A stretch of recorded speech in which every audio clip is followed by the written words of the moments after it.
ಅನ್ನದಾತ ಸುಖೀಭವ ಕಾರ್ಯಕ್ರಮದ ಸಮಸ್ತ ವೀಕ್ಷಕರಿಗೂ ಈ ವಾರದ ರೆಟ್ರೋ ಟು ಮೆಟ್ರೋ ಕಾರ್ಯಕ್ರಮಕ್ಕೆ ಸ್ವಾಗತ ಸುಸ್ವಾಗತ. ಇದು ಜರ್ನಿ ಆಫ್ ಕನ್ನಡ ಸಿನಿಮಾ.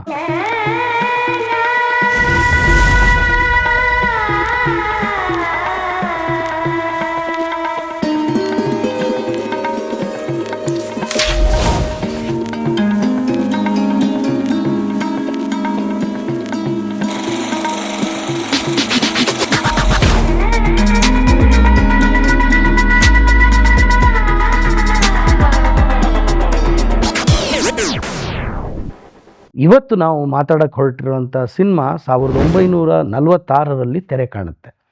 ಈ ಸಿನಿಮಾಗೆ ಚಿತ್ರೀಕರಣದ ಹಂತದಲ್ಲಿ ಹಣದ ಸಮಸ್ಯೆ ಆಗುತ್ತೆ. ಆ ನಂತರ ಇದು ಪೋಸ್ಟ್ ಪ್ರೊಡಕ್ಷನಲ್ಲೂ ತೊಂದರೆ ಆಗುತ್ತೆ. ಈ ಚಿತ್ರಕ್ಕೆ ತುಂಬ ಆಮೇಲೆ ಇದು ಸ್ವಾತಂತ್ರ್ಯ ಬರೋಕ್ಕಿಂತ ಮುಂಚಿನ ಒಂದು ಹಂತ.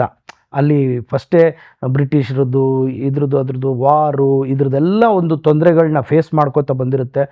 ಹೇಗೋ ಕಷ್ಟಪಟ್ಟು ಆ ಚಿತ್ರತಂಡದವರು ಮನಸ್ಸನ್ನು ಗಟ್ಟಿ ಮಾಡಿಕೊಂಡು ಈ ಒಂದು ಚಿತ್ರನ ನಿರ್ಮಾಣ ಮಾಡಿ ಮುಗಿಸ್ತಾರೆ.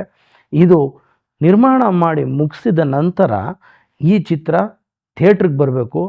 ಆದರೆ 1946ರಲ್ಲೇ ಈ ಚಿತ್ರಕ್ಕೆ ಥಿಯೇಟರ್ ಸಮಸ್ಯೆ ಕಾಡುತ್ತೆ. ಅಂದರೆ 2026ರಲ್ಲಿ ನಾವು ಮಾತಾಡ್ತಾ ಇರೋದು ಕನ್ನಡ ಚಿತ್ರಗಳಿಗೆ ಥಿಯೇಟ್ರೇ ಇಲ್ಲ. ಇವತ್ತು ನಾನು ನೋಡ್ತಾ ಇದ್ದೆ, ಯಾವುದೋ ಒಂದು ನ್ಯೂಸ್ ಪೇಪರಲ್ಲಿ ಹಾಕಿದ್ರು, ಕನ್ನಡ ಚಿತ್ರರಂಗಕ್ಕೆ ಆದ್ಯತೆ ಕೊಡಲ್ಲ, ಕನ್ನಡ ಚಿತ್ರಗಳಿಗೆ ಥಿಯೇಟ್ರ್ಗಳು ಕೊಡ್ತಾ ಇಲ್ಲ ಅಂತ. 2026ರಲ್ಲೂ ಇವತ್ತಿನ ದಿನ ನೋಡ್ತಾ ಇರೋವಂಥದ್ದು 80 ವರ್ಷಗಳ ಹಿಂದೆಯೇ ಈ ಸಮಸ್ಯೆ ನಮಗೆ ಕಾಡ್ತಿತ್ತು.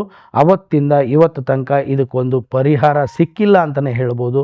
ಸೊ 1946ನೇ ಇಸ್ವಿಯಲ್ಲಿ ಥಿಯೇಟ್ರ್ ಸಮಸ್ಯೆ ಬಂದಾಗ ಅದನ್ನು ಮೆಟ್ಟು ನಿಂತು, ಜೊತೆಗೆ ವಿತರಣೆಯ ಸಮಸ್ಯೆ ಆಗಿತ್ತಿದ್ದಕ್ಕೆ ಮತ್ತು ತುಂಬ ಸಂಕಷ್ಟದಲ್ಲೂ ಈ ಒಂದು ಚಿತ್ರನ ಬಿಡುಗಡೆ ಮಾಡ್ತಾರೆ ಈ ಚಿತ್ರತಂಡ. ಆ ಚಿತ್ರದ ಹೆಸರು ಭಕ್ತ ಕುಂಬಾರ. ಇದು 1946ನೇ ಇಸ್ವಿಯಲ್ಲಿ ತೆರೆ ಕಾಣುತ್ತೆ. ಇದರ ನಿರ್ದೇಶನದ ಜವಾಬ್ದಾರಿಯನ್ನು ಬೊಮ್ಮಂಡಿ ಇರಾನಿ ಅವರು ಹೊತ್ಕೊತಾರೆ. ಇದರ ನಿರ್ಮಾಣವನ್ನು ಮಾಡೋರು ಹೊನ್ನಪ್ಪ ಭಾಗವತರವರು. ಇದರ ಮುಖ್ಯ ಭೂಮಿಕೆಯಲ್ಲಿ ಕಾಣಿಸ್ಕೊಳ್ಳೋರು ಹೊನ್ನಪ್ಪ ಭಾಗವತರವರು, ಅಳ್ಳಿಬಾಯಿ ಅವರು, ವಿಮಲಾನಂದ ದಾಸ್ ಅವರು ಮತ್ತು ಪಂಡ್ರಿಬಾಯಿ ಅವರು. ಈ ಚಿತ್ರಕ್ಕೆ ಸಂಗೀತವನ್ನು ಹೊನ್ನಪ್ಪ ಭಾಗವತರವರೇ ಕೊಡ್ತಾರೆ.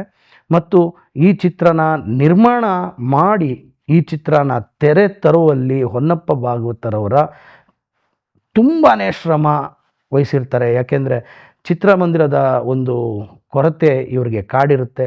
ಈ ಚಿತ್ರವನ್ನು ತೆರೆ ಮೇಲೆ ತರೋದರಲ್ಲಿ ಹೊನ್ನಪ್ಪ ಭಾಗವತರವರ ಪಾತ್ರ ತುಂಬ ಪ್ರಮುಖವಾಗಿರುತ್ತೆ. ಆ್ಯಸ್ ಎ ಪ್ರೊಡ್ಯೂಸರ್ ಎಷ್ಟೆಲ್ಲ ಸಾಧ್ಯ ಅಷ್ಟು ಕಷ್ಟಗಳು ಬಂದ್ರೂ ಅವರು ಈ ಚಿತ್ರನ ತೆರೆಗೆ ತರ್ತಾರೆ. ತಂದಾಗ ಈ ಚಿತ್ರ ಸರಿಸುಮಾರು 16,000 ಅಡಿಗಳಷ್ಟು ಇರ್ತದೆ. ಇದು ಚಕ್ರಧಾರಿ ಎಂಬ ತಮಿಳು ಚಿತ್ರದ ಎದುರು 10 ಥಿಯೇಟ್ರ್ಗಳಲ್ಲಿ ಅತ್ಯುತ್ತಮ ಪ್ರದರ್ಶನ ಕಂಡು ಒಳ್ಳೆ ಹೆಸರು ಮಾಡಿ ಚೆನ್ನಾಗಿ ಓಡಿ ಒಳ್ಳೆ ಲಾಭ ತಂದುಕೊಟ್ಟಂಥ ಒಂದು ಅತ್ಯುತ್ತಮ ಚಿತ್ರ ಅಂತ ಹೇಳ್ಬೋದು.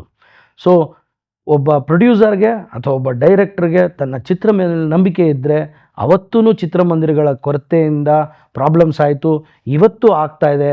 ಆದರೆ ಒಳ್ಳೆ ಚಿತ್ರಗಳು ಚಿತ್ರಮಂದಿರಕ್ಕೆ ಬಂದರೆ ಕನ್ನಡ ವೀಕ್ಷಕರು ಯಾವತ್ತೂ ಕೈ ಬಿಟ್ಟಿಲ್ಲ ಅನ್ನೋದಕ್ಕೆ ಇದೂ ಒಂದು ಉದಾಹರಣೆ. ಈ ಚಿತ್ರದ ನಿರ್ದೇಶಕರು ಬೊಮ್ಮಂಡಿ ಇರಾನಿ ಅವರು 50ರಿಂದ 60% ಸಿನಿಮಾ ಚಿತ್ರೀಕರಣ ಮುಗಿದ ಮೇಲೆ ಈ ಸಿನಿಮಾನ ಕೈ ಬಿಡ್ತೀನಿ ಅಂತ ಹೇಳಿ ಹೊರಟು ಹೋಗ್ತಾರೆ.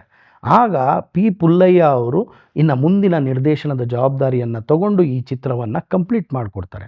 ಆಗ ಹೊನ್ನಪ್ಪ ಭಾಗವತರವರು ಬೊಮ್ಮಂಡಿ ಇರಾನಿಯವರ ಮೇಲೆ ಒಂದು ಮೊಕದ್ದಮೆಯನ್ನು ಹೂಡ್ತಾರೆ. ಹೂಡಿ ಅದರಲ್ಲಿ ನ್ಯಾಯಾಲಯದಲ್ಲಿ ಅವರು ಜಯಶೀಲರಾಗ್ತಾರೆ. ಅದಾಗಿ ಅದಕ್ಕೊಂದು ಮೊಕದ್ದಮೆಯಲ್ಲಿ ಹೌದು ಇವರಿಗೆ ಹಾನಿಯಾಗಿದೆ, ಇವರಿಗೆ ಹಣಕಾಸಿನ ತೊಂದರೆ ಆಗಿದೆ ಅಂಥೇಳಿ ಬೊಮ್ಮಂಡಿ ಇರಾನಿಯವರಿಗೆ ನ್ಯಾಯಾಲಯ ಏನು ಹೇಳುತ್ತೆ, ಇಷ್ಟು ಹಣವನ್ನು ನೀವು ಕಟ್ಟಿಕೊಡ್ಬೇಕು ಹೊನ್ನಪ್ಪ ಭಾಗವತರವ್ರಿಗೆ ಅಂತ ಹೇಳುತ್ತೆ. ಆದರೆ ಹೊನ್ನಪ್ಪ ಭಾಗವತರವರು ಇದು ಕೇವಲ ಒಂದು ಚಿತ್ರವನ್ನು ಕೈ ಬಿಟ್ಟಿದ್ದಕ್ಕೆ ನಿಮಗೆ ಅರಿವು ಮೂಡಿಸೋಕ್ಕೋಸ್ಕರ ನಾನು ಮಾಡಿದಂಥ ಕೆಲಸ, ನಿಮ್ಮನ್ನು ಕ್ಷಮಿಸಿ ನಾನು ಕಳಿಸ್ಕೊಡ್ತಾ ಇದ್ದೀನಿ ಅಂಥೇಳಿ ಅವ್ರ ಹತ್ರ ಯಾವುದೇ ಹಣವನ್ನು ಈಸ್ಕೊಳ್ಳದೆ ಅವ್ರನ್ನ ಕ್ಷಮಿಸಿ ಕಳಿಸ್ಕೊಡ್ತಾರೆ. ಇದು ಈ ಒಂದು ಚಿತ್ರದ ನಡುವೆ ನಡೆದಂಥ ಒಂದು ಘಟನೆ. ಈ ಚಿತ್ರದ ಬಗ್ಗೆ ಇನ್ನೊಂದು ಮಾಹಿತಿ ಕೊಡಬೇಕು ಅಂತಂದರೆ, ಮಡ್ರಾಸ್ ಅಂದರೆ ಈಗಿನ ಚೆನ್ನೈ ಅಲ್ಲಿರುವಂಥ ಲ್ಯಾಬೊರೇಟ್ರಿಗೆ ಬೆಂಕಿ ಬಿದ್ದು ಈ ಭಕ್ತ ಕುಂಬಾರ ಎಂಬ ಚಿತ್ರದ ರೀಲು ಎಲ್ಲ ಸುಟ್ಟು ಹೋಗುತ್ತೆ. ಇದೊಂದು ದೊಡ್ಡ ವಿಪರ್ಯಾಸ. ಯಾಕೆಂದರೆ ನಮ್ಮ ಹಳೆಯ ಚಿತ್ರಗಳು ಸಾಕಷ್ಟು ಇದೇ ಥರ ಯಾವುದಾದ್ರೂ ಒಂದು ರೀತಿ ಅನಾಹುತದಲ್ಲಿ ನಾವು ಕಳ್ಕೊಂಡಿದ್ದೀವಿ. ಬರೋ ವಾರ ಇನ್ನೊಂದು ಕನ್ನಡ ಚಿತ್ರದ ಜೊತೆ ನಿಮ್ಮ ಮುಂದೆ ಬರ್ತೀನಿ. ಅಲ್ಲಿ ತನಕ ಕೀಪ್ ವಾಚಿಂಗ್.